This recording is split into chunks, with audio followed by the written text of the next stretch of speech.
Ladies and gentlemen, thank you for joining me for another Experiences Living Abroad. I am here with Jake. Jake, thank you so much for joining us. How are you? Doing good. Thanks for having me. So Jake, tell our viewers, where are you from? I'm originally from Moreno Valley, California, about an hour east of Los Angeles. And where are you now?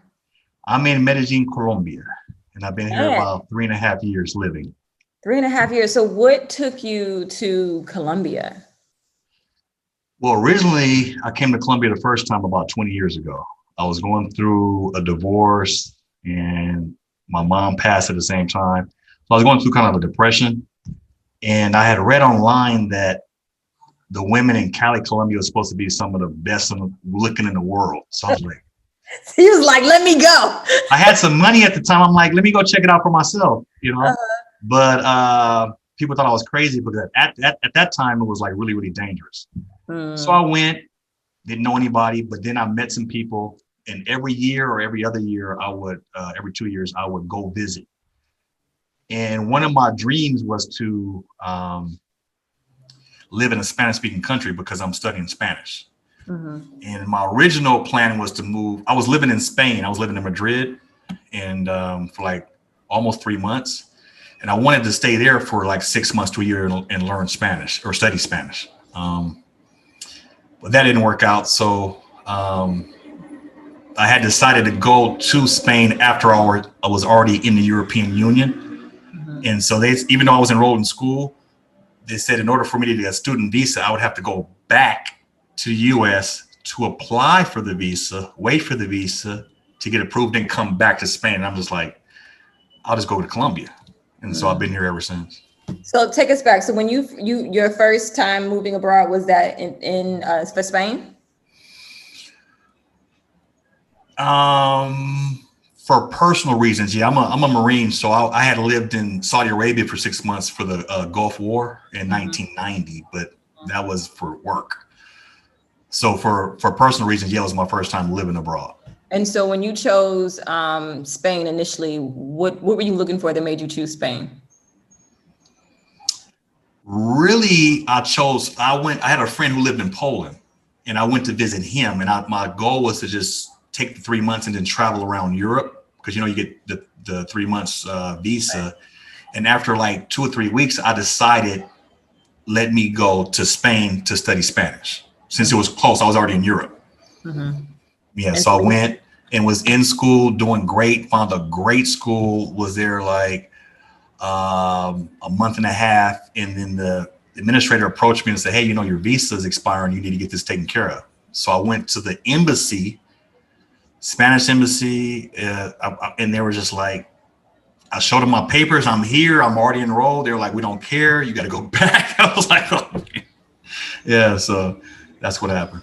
So from there, you were visiting Colombia, and you said, I wanted to learn Spanish. And so did you start researching how to move to Colombia? Like, how'd that work? No, from there, I knew I was going to move to Colombia. So I had been so many times, I knew the best way to do it was to find a furnished apartment, like Airbnb, like people always do, find an Airbnb. And then once I found an Airbnb, I wanted to secure something a little bit more stable, but furnished, because I didn't know what area of Medellin I wanted to live. So, yeah, so that's what I did there. So how did you decide what you needed to do to stay legal in the country? Okay, because I'm retired from the Marines, I knew that the visa that I would apply for would be a pension visa. They call it pensionado visa. So I just had a contact who told me to go to this immigration office. That it's an office that they help, not the actual immigration office, but an office close to the immigration office that helps expats get visas. And I just applied, told them what I wanted to do. They told me the requirements. I needed proof of income, of my retirement, my passport and stuff like that. They took the passport and sent it to Bogota to get the visa. Then I got a cedula, which is like a driver's license or a national ID. It was relatively easy though. I mean, did you have to pay for this service? Yeah, it cost about Total service cost about $600 US. Oh, that's not bad. Not bad. And they helped you with For a the 3-year whole visa. process.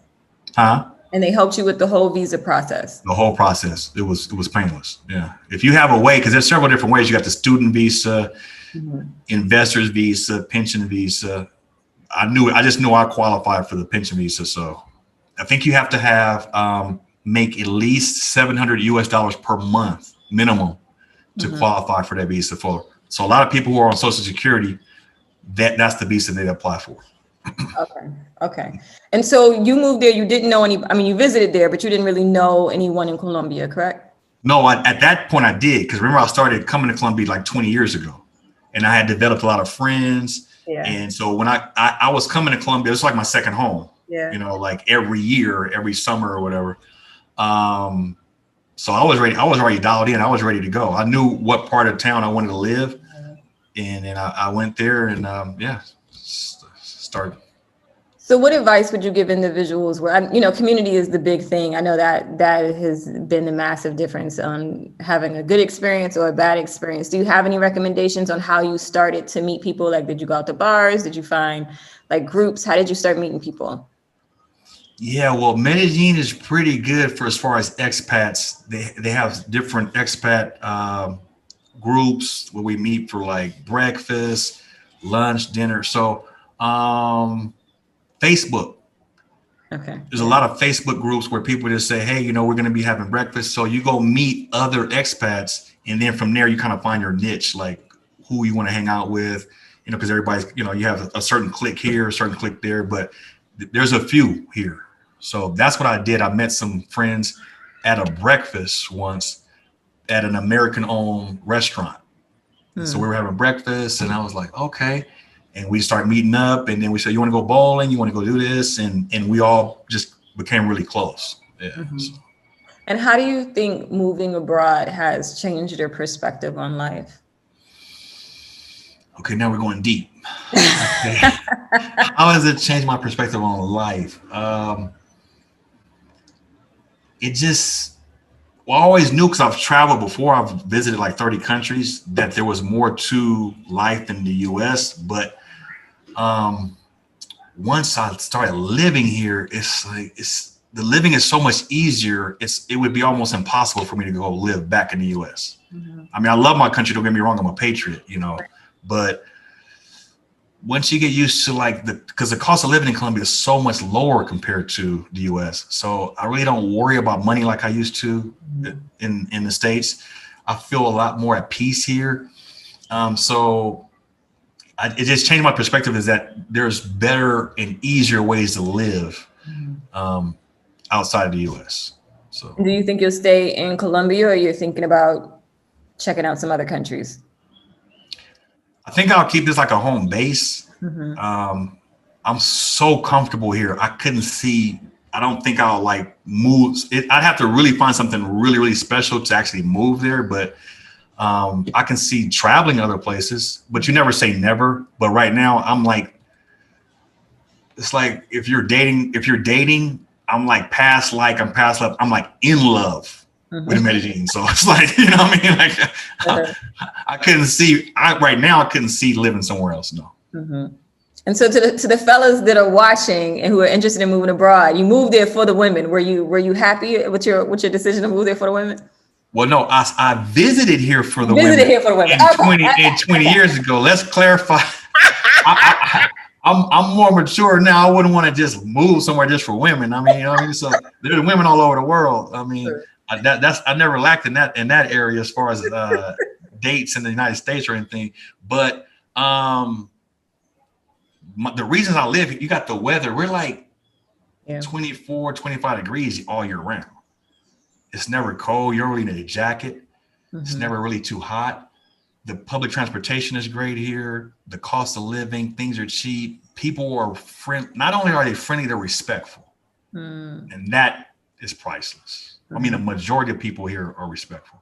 And other than that, yes, it's just an easy way to live.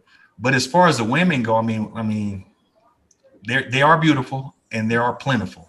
So, I mean, It's just like anything else. I mean, what do you have? What do you have to offer? You just got to come see for yourself. What I will tell you from my experience in 3.5 years living here, 80% of the people that I've seen that came for the first time, they come the first time and they're like, oh my God, I didn't know it was so nice. Mm-hmm. I got to come back. They'll come for like 5 or 7 days. And it's like, wow, I never knew it was this nice. Mm-hmm. And I got to come back. The second time they come back, they stay for a longer time, 10 days, 14 days. And they go, wow, this is really nice. I got to figure out how I can move here.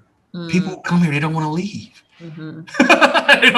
It's like a phenomenon. I can't put my finger on it, but people don't want to leave. So yeah, really Colombia was one of my trips prior to COVID. It was like it was Colombia, then Curacao, and then COVID hit. And what part of Colombia did you go?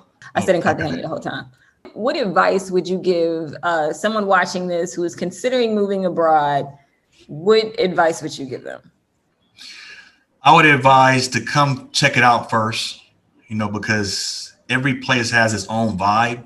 Mm-hmm. And, your personality may not vibe with every particular place. So come check it out. Come check out wherever you're thinking about going. Go check it out first for a week or 2 weeks, as long as you can afford to go.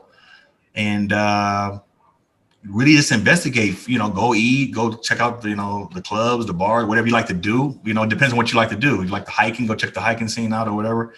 And then from there, just take it step by step. Start look, if you decide you want to live there, see what it's going to take to get a visa and be there legally. I know a lot of people who are here though don't even have a visa because they give you 6 months, I believe, free. Oh, really? Okay. Yeah. So some people say 6 months and then go back to the States and then come back. Yeah. Oh, well, that's enough time to check out. Yeah, you'll figure it out by then. Yeah, that's a long time. Really, it's 3. They give you 3 months, but then you can just go ask for an extension and give you another 3 months. No problem. Normal. Oh, huh. Well, that's definitely not the case in Europe. I know. Europe, I got 90 days in a period of 6 months to figure it out. Right. Hey, can I add something to that so you can edit? Sure. Okay, I wanted to add that I watched one of your videos with Nikki Faye from Kenya. You remember her? Mm-hmm. And she said something about, hey, I have a service, anytime, anywhere service. I contacted her with the Instagram that you put, and I used her service, and I went to Kenya like a month ago. What? Based on your video. Oh, that makes me happy. You see what I mean? So, yeah, so she helped me out. And so the promotion that you gave her actually worked because I'm a client of hers. Oh, that's so dope. We got to put that in. Right? No, that makes me happy. I want people to connect in anything I do, whether it's like virtual classes or whatever. Having a community is the most important component for me because I want people, especially expat life can be kind of like, lonesome. And then too, most people who decide to move out the country, they want to see other places. So to have friends and connections in other places is super, super helpful. And if I could help people connect, like that would just make my heart. Yeah, you did. I want to say thank you for that because I don't think my experience would have been as good if I wouldn't have connected her. She connected me with a lot of good connections, transportation, like tours. She was really, really good. So I would have never have. And she stayed in Medellín. She lived in Medellín. Yes. Yeah. But when she was here, we missed each other for some reason. Okay. We know we have similar friends, the same friends or whatever. But yeah, it was awesome. Yeah, we had a good time. Yeah. I love it. That's I will definitely edit that into. You gotta edit that in. So let's keep talking. Yeah. How do you make your money? What do you do? Right. I know you're retired. Are you doing anything else for income? Yeah, I'm semi-retired. So I'm an author. So I have like 3 books written and that are doing pretty well on Amazon. I have a YouTube channel that I started about a year ago. Okay. That deals with like travel and some life advice. So remind me to put the link in the description because I'm trying to push everybody to get this YouTube up, especially for 2021. Get it going. Right. And in my spare time, also teach English online. So I meet people from all over the world. And so how do you find your students for teaching online? Are you working for a company or just Well, I'm working for a company. It's a platform. You want me to tell you what the platform is, or? Sure. If Yeah, you like the platform, if you don't like the platform. I work for Cambly. So the platform is just, once you log in and say, I want to work 2 hours at this time, once that time comes, calls will just flood into you. All you have to do is accept the calls. Ooh, okay. And you're just meeting people from Brazil, Saudi Arabia, Turkey, all over the world, China. So I like it because it's flexible. I can work 1 hour a day, 1 hour a week, 10 hours a day, whatever. They let you work as little or as a lot as you. I took 2 or 3 months off, and I just came back and said, hey, I want to do something. And it was there for me. So. And you've had good experience with them? Good experience. You can make $100 a week, $300 a week, easy, and they pay you weekly. Mm-hmm. I like it. I've been with them for over a year and a half. So. And this is Cambly. Spell that for me. Cambly. Oh, that's so not what I thought you were saying. Okay, good thing you spelled it. Yeah. I can probably end up sending you a link so you can put in the description. Okay. So if somebody wants to sign up. If you have a referral link specifically. Yeah, I do. Yeah. So when the interview, if you can email me that, then we'll put your referral link in the description box, guys. So if you're interested in checking it out, just go ahead and click that. Well, thank you so much for chatting with us. Appreciate it. And ladies and gentlemen, thank you for another Experiences Living Abroad. We know you could be anywhere and you decide to be here with us. We appreciate it. Until next time.